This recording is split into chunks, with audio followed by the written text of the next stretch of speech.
السلام علیکم پیارے دوستو۔ اس دنیا میں کوئی بھی چیز خود بخود نہیں ہے، پیچھے اللہ ہے۔ ہر چیز کے پیچھے اللہ ہے۔ اب دیکھیے، آپ ایک کتاب کو لے لو اور اس میں 0 لکھ کر اسے بھر دو۔ آپ نے پوری کتاب میں 0 لکھ دیا تو اس کا مطلب آپ نے کچھ بھی نہیں لکھا۔ لیکن جب پہلی 0 کے ساتھ آپ 1 لگا لیں تو آپ کتنا لکھ دیا؟ 0 اب پہلے سے طاقتور ہو جا رہا ہے۔ اس ساری کائنات کے پیچھے اللہ کا عہد ہونا ہے۔ اللہ تعالیٰ اپنے امر کو ہٹا لے تو ساری کائنات 0 ہے۔ اللہ ہے تو سب ہے، اللہ ہے تو زمین ہے، اللہ ہے تو آسمان ہے، اللہ ہے تو چاند چاند ہے، تارے تارے ہے، اللہ ہے تو سورج سورج ہے اور اس کی آگ آگ ہے۔ میرا اللہ ہے تو وہ پانی برساتا ہے، میرا اللہ ہے تو یہ مختلف شکلیں ہے، یہ صورتیں ہے، یہ مورتیں ہے۔ میرا اللہ ہے تو آواز ہے، پھول ہے تو پھول میں خوشبو ہے، مہک ہے، یہ کائنات کے سارے رنگ، یہ کائنات میرے اللہ ہی کی وجہ سے ہے۔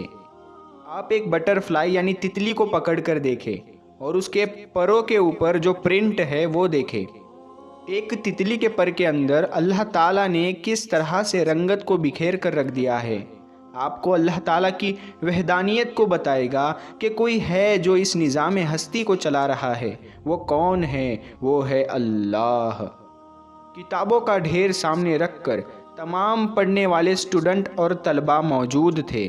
مسجد میں حوض کے کنارے شمس تبریز مسجد میں داخل ہوتے ہیں دیہاتی لباس میں۔ وہ مولانا روم سے پوچھنے لگتے ہیں، مولوی ہرگز ناشد، مولائے روم تا غلام شمس تبریز ناشد۔ یعنی کوئی چیز خود بخود نہیں ہے، انسان بھی انسان سیکھنے سے بنتا ہے، ورنہ ایک بولنے والا جانور ہے، ایک خاموش جانور ہے، ایک چیرنے پھاڑنے والا جانور ہے، ایک بولنے والا جانور ہے۔ تو دونوں جانور مولانا شمس تبریز سے پوچھتے ہیں کہ یہ چیز کتابوں کا بہت بڑا بخیر لگا ہوا تھا، یہ کیا چیز ہے مولانا صاحب؟ مولانا روم نے دیکھا کہ یہ تو ایک دیہاتی ہے۔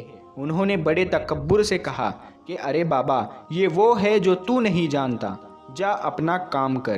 تو ان پڑھ آدمی کہاں سے آ گیا ہے؟ تو نہیں جانتا کہ یہ کیا ہے؟ مولانا شمس تبریز آگے بڑھے اور کتابوں کو ایک دھکا لگایا۔ اس کی وجہ سے ساری کتابیں اس پانی کے حوض میں گر گئی۔ مولانا روم کو نہایت ہی رنج ہوا اس بات سے اور کہنے لگے کہ بھائی درویش، تو نے ایسی چیزیں ضائع کر دی ہے جو اب تک کسی طرح نہیں مل سکتی۔ ان کتابوں میں ایسے ایسے نکتے تھے جن کا نعم البدل نہیں مل سکتا۔ تم نے میری ساری محنت ضائع کر دی، کیونکہ وہ ہاتھوں سے لکھی کتابیں تھیں، کیونکہ اس دور میں پریس میڈیا وغیرہ تو ہوتا نہیں تھا۔ تو مولانا روم کہنے لگے کہ تم نے میری ساری محنت ضائع کر دی ہے۔ تمہیں کیا پتہ ان چیزوں کے اندر کیا موجود تھا اور ان کی اہمیت کا؟ تم نے میرا سب کچھ برباد کر دیا۔ ظالم، تو کیا چاہتا ہے مجھ سے؟ کون ہے تو کیا بلا ہے؟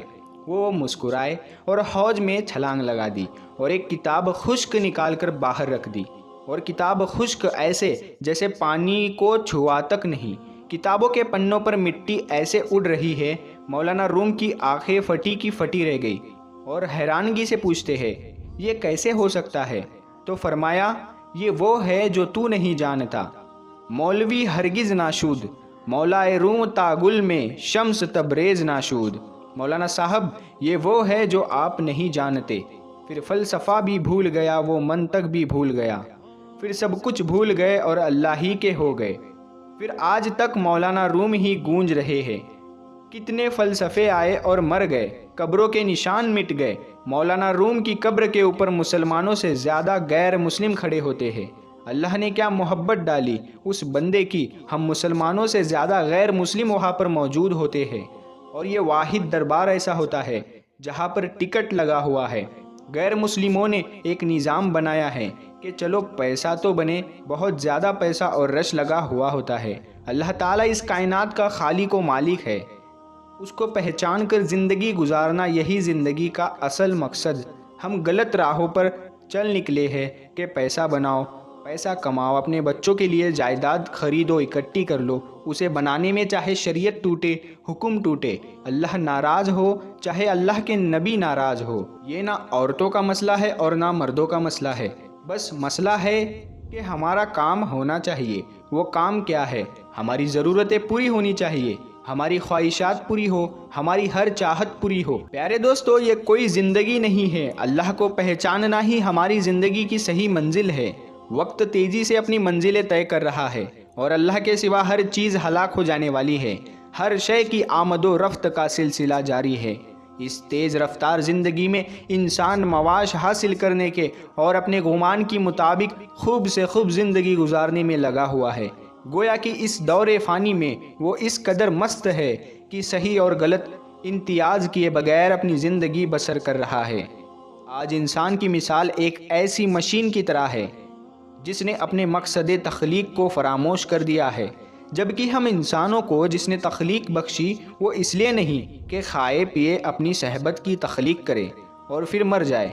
اگر ایسا ہی ہے تو ہم انسانوں کو جینے کا کوئی حق نہیں ہے اور پھر ہم میں اور جانوروں میں کوئی فرق ہی نہیں رہ جاتا۔ اس لیے ہمیں تخلیق کا مقصد یعنی اللہ پاک کی معرفت حاصل کرنا معلوم ہونا چاہیے۔ حدیث قدسی میں ہے کہ ایک چھپا ہوا خزانہ تھا، میں نے کہا میری معرفت حاصل کی جائے تو میں نے مخلوق کو پیدا کیا۔